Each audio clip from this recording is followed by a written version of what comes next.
दोस्तों I am sure अब तक तो आपने ये न्यूज़ सुन ही लिया होगा कि रसिया में एक बहुत बड़ा विद्रोह खड़ा हो गया है, जिसमें कि रशियन आर्मी का एक पार्ट आपका मॉस्को की ओर जा रहा था, जो कि रसिया का कैपिटल है, और जिसका कि प्लान था कि जो रसिया के प्रेसिडेंट व्लादिमीर पुतिन है तो उसको रसिया की सत्ता से उखाड़ फेंकना, यानी कि कू करना। हालांकि अभी ये रिसेंटली पता चला है कि जो आर्मी आपका रसिया पर तख्ता पलट करने जा रही थी, तो बेलारूस के मध्यस्थता के कारण उन्होंने अपना मार्च रोक दिया है और अब वो अपने कैंप की ओर वापस जा रहे हैं। वेल, अब तक आपने ये जानने की कोशिश की कि ये जो रसिया में तख्ता पलट किया जा रहा था तो ये कौन कर रहा था और क्यों कर रहा था, और सडनली ऐसा क्या हुआ कि जो मार्च था जिसमें कि रसिया में तख्ता पलट करने की कोशिश की जा रही थी वो अचानक से रुक जाता है। वेल, चलिए आज इस वीडियो में हम इसी टॉपिक पर बात करते हैं कि आखिर रसिया में हो क्या रहा है। तो चलिए देखते हैं। तो देखो, इस कहानी की शुरुआत आपका 24 जून शनिवार से शुरू होती है। तो जैसा कि आप सभी जानते हो कि आज से 1 से 1.5 साल पहले आपका फरवरी में आपका रसिया ने यूक्रेन पर हमला कर दिया था, और जिसका कि केवल एक ही मोटो था कि यूक्रेन चाहता था कि वो नेटो में शामिल हो जाए, जबकि रसिया का कहना था कि यूक्रेन नेटो में शामिल ना हो,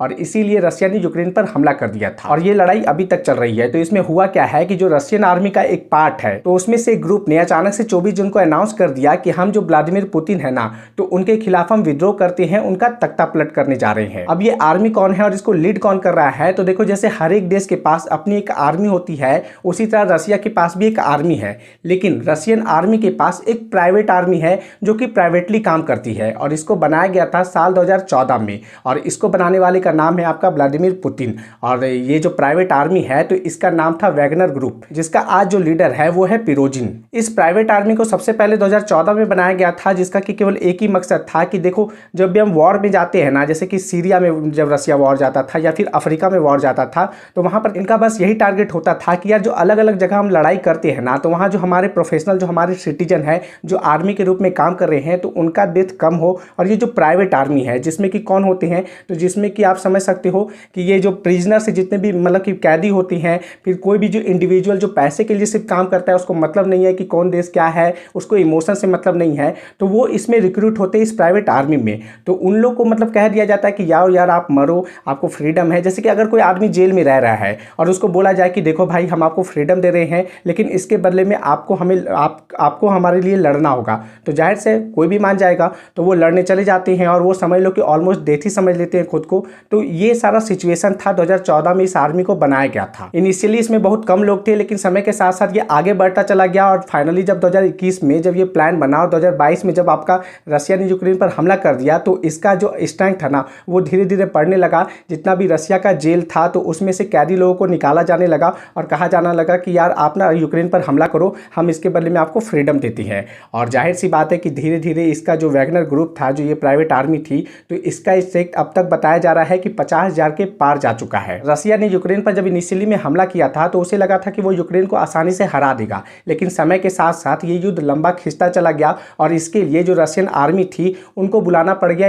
इस प्राइवेट आर्मी को, वैगनर ग्रुप को, कि यार हम रशियन आर्मी अपना जान उतना नहीं देते हैं, इस प्राइवेट आर्मी को ही जान देने देते हैं। और इस जो वैगनर ग्रुप था, इसने अच्छा खासा मतलब कि कह सकते हो कि उन्होंने लड़ाई लड़ी यूक्रेन में, और आपका जो एक बखमुत शहर था, तो उस जो यूक्रेन का पार्ट था, तो उसको मतलब कि इन्होंने जीता, और मतलब कि अच्छा खासा लड़ाई इन्होंने किया। लेकिन आगे चलकर इसी आर्मी ने आपका 24 जून को रसिया के खिलाफ बगावत कर दिया। आपका व्लादिमीर पुतिन को हटाने के लिए उन्होंने तख्ता पलट का प्लान तैयार कर लिया। वैगनर ग्रुप कहाँ यूक्रेन में लड़ाई कर रहा था, रसिया के लिए लड़ाई कर रहा था, कि अचानक से वो पीछे पलट जाता है, और धीरे धीरे वो यूक्रेन से बाहर निकलकर वो मॉस्को की ओर मार्च कर देता है कि हमें व्लादिमीर पुतिन को हटाना है। इसमें ध्यान देने वाली बात यह है कि ये जो प्राइवेट आर्मी है ना, जो वैगनर ग्रुप है, इसका जो लीडर है, तो वो रसिया के प्रेसिडेंट का, मतलब कि व्लादिमीर पुतिन के प्रेसिडेंट का बहुत ही निकट रहा है, मतलब कि क्लोज एली रहा है। मतलब कि इसको ऐसे समझ लो ना कि 2014 में जो इनका लीडर है, जो पिरोजिन, जो भी मतलब अजीब सा प्रोनाउंसिएशन है, तो ये जो लीडर है ना, ये मतलब कि आपका व्लादिमीर पुतिन के सेफ रह चुके हैं, उनके बावर्ची रह चुके हैं। तो आप समझ सकते हो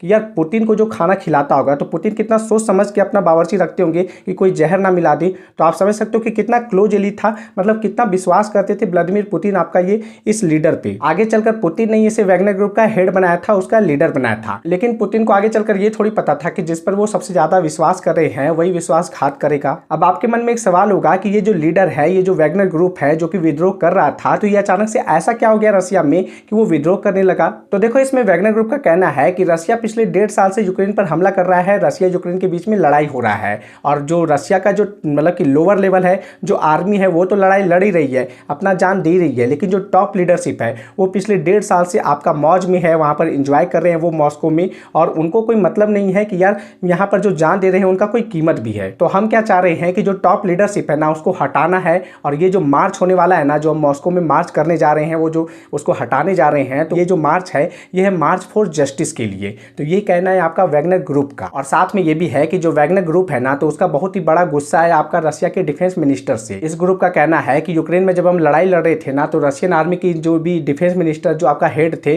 उन्होंने हम पर बम बरसाया था अपनी ही आर्मी पर, और इनका डिमांड था कि जो पुतिन है वो डिफेंस मिनिस्टर को हटा दे, उसको बदल दे। और जैसा कि आप सभी जानते हो कि अगर कोई डिफेंस मिनिस्टर बना है तो पुतिन का उनका फुल सपोर्ट है, तो ऐसे कैसे पुतिन किसी के भी कहने पर आपका वो डिफेंस मिनिस्टर को हटा देंगे। अब एक सवाल ये है कि ये जो मार्च हो रहा था, ये जो तख्ता पलट की कोशिश की जा रही थी, मॉस्को जाया जा रहा था, तो अचानक से रुक क्यों गया? तो देखो इसमें बात दरअसल ऐसी हुई है कि जो बेलारूस है, जो बेलारूस के प्रेसिडेंट है, तो उन्होंने इसमें मीडिएशन किया है आपका जो मतलब कि वैगनर ग्रुप के जो लीडर है और वो जो रसिया है वहाँ व्लादिमीर पुतिन है, उन दोनों के बीच में इन्होंने एक मीडिएशन किया है कि देखो अभी आप इस मार्च को रोक दो, बदले में मैं ये आश्वासन दिलाता हूँ कि पुतिन आपको कुछ नहीं करेंगे, और वो जो वैगनर ग्रुप था उसके खिलाफ जितने भी चार्जेस थे उन सभी को हटा लिया जाएगा, ऐसा मतलब कि क्लेम किया जा रहा है। और अब ये जो विद्रोह था वो खत्म हो गया है। हालांकि जो भी हो, आपको ये बात ध्यान रखनी चाहिए कि ये जो वैगनर ग्रुप था ना, अगर ये रसिया पर आपका मार्च करने जाता भी ना, तो ठीक है आपका व्लादिमीर पुतिन को थोड़ा सा एम्बैरेसमेंट फील होता, लेकिन ये जो वैगनर ग्रुप था ना, ये इतना बड़ा भी आर्मी नहीं था कि जो रसिया को हरा दे। ये जितना भी वैगनर ग्रुप है ना, अभी भी ध्यान में रखो कि वो जो लीडर होगा ना, और वो जो जितना भी ग्रुप होगा, पुतिन उसको छोड़ने वाले बिल्कुल नहीं है। जब समय आएगा ना, तो पुतिन उसको हटा के ही रहेंगे, उसको खत्म करके ही रहेंगे। वेल, ये इन्फॉर्मेशन आपको कैसा लगा, ये वीडियो आपको कैसा लगा, प्लीज़ कमेंट में जरूर बताना। चलिए मिलते हैं आपसे अगले वीडियो में। बहुत बहुत धन्यवाद।